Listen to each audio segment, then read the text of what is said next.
everyone, it's Devin. Welcome back to my channel. As promised, I have my second installment of my plan with me for setting up my new 2018 Passion Planner.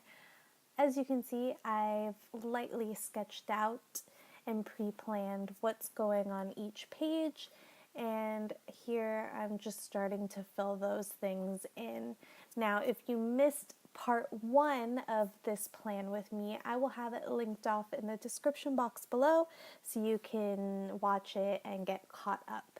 So I'm just moving on to my table of contents, and I'm keeping up with the same floral theme that I did with my cover page, and that stays pretty consistent through the rest of my spreads. I don't know if I'll keep that up for the entire year. Definitely not for my week-to-week planning, but at least for now, with all the spreads that I'm doing in the back of my Passion Planner, that is what I foresee in terms of its design. So I originally used a yellow brush marker to write table of contents, and I didn't like how it turned out. So I ended up using a scrap piece of craft paper and tearing it up so that the edges were a little bit worn, and I sort of like that imperfected look. So I went ahead and did that, pasted it over, and then just used a black brush marker to write out table of contents. And I really like the more subdued kind of, I don't know how to describe it. I like this aesthetic more. It's not as in your face as that yellow marker that I had tried to go with in the beginning. So you'll see that I just shared like a small envelope where I kind of keep odds and ends of scraps, and I tore up some post-it notes with flowers on them and pasted it into my table of contents just for some added decoration. I actually have like a huge folder of scrap paper that I don't have the heart to just toss, so I keep it there so that I can kind of use it whenever I'm trying to cover up something that I don't like. So that was my table of contents. Now we're moving on to a highlights page, and I did this last year in my 2017 Passion Planner, and I really like how it came out. So this is my best of 2017 page, and no, that is not a typo. Like I said, I kind of did this last year. I only used one page, but this year I wanted to give myself 2 pages to really reflect on all the amazing things that happened this past year. I have a lot to be grateful for. At first, you can kind of see that I penciled out just a couple of things, but I ended up adding a lot more as I kind of got into filling this spread out. And I'm keeping up with using my watercolor pencils. I'm still learning, guys, but since the last video, I actually changed up my application, and that is thanks to many, well, maybe not hours, but many videos of watching other people watercolor. And I learned that you can apply the watercolor pencil directly to a wet brush, and was very pleased with the end result. The colors were definitely more vibrant, and I felt as if the watercolor was a tad easier to control. So I was very happy, and it was a much more pleasant experience than my first go at watercolor pencils. Another thing I changed this time around when using the watercolor pencils is the paper. In my first Plan With Me video, you guys saw that I used some sketch paper, which, I knew it wasn't going to be the best thing to use, but it's what I had on hand, and it just buckled down with all the water that I put. Granted, I probably used too much water in some instances, but in comparison to the Passion Planner paper, I would just say that this paper held up so much better.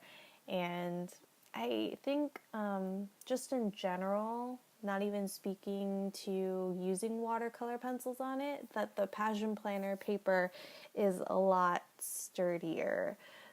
I have purchased some watercolor paper since my last video, which is very exciting, but also a little unnerving because I want my art to be good, straight away. It's totally an unrealistic expectation though.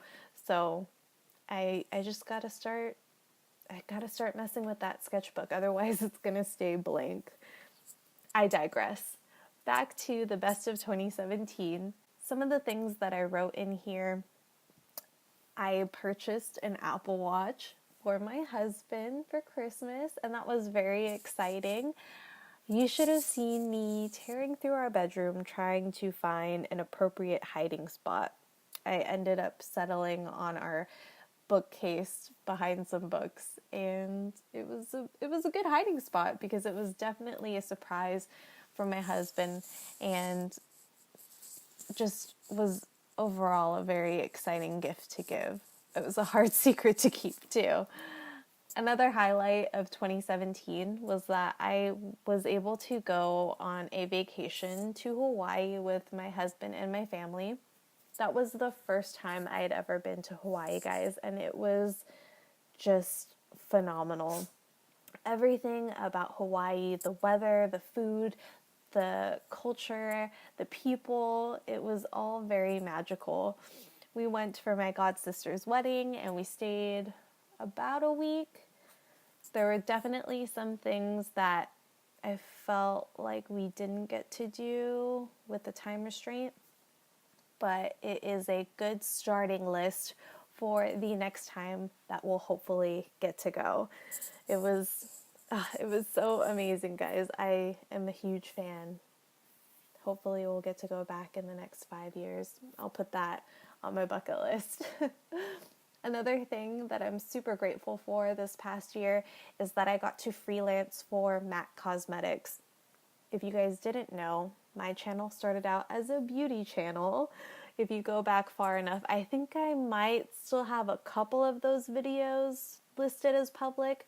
Most of it I've put as private because it's just so embarrassing.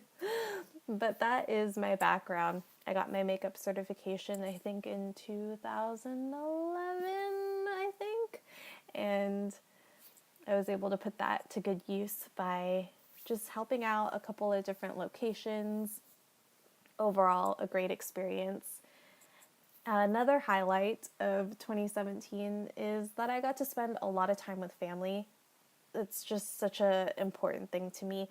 I spent a lot of time with my nephew/godson, who might be watching this video. So if you are, hi Cameron, I love you. I know this type of video is probably boring for you, but I appreciate you watching anyway. My nephew Cameron prefers to watch my vlogs. Anyways, that completes this video. Here is a flip through of the completed pages so far. I'm really happy that I pre-planned what was going on each page, but I gave myself the creative freedom to kind of just do whatever. I think that's how the craft paper came about, and I'm very happy with how it all looks. So please stay tuned for the next video, which will be the final installment, I anticipate, of this plan with me and setting up my passion planner for 2018. That should be up on Sunday, guys, so make sure to subscribe, and I'll talk to you guys then.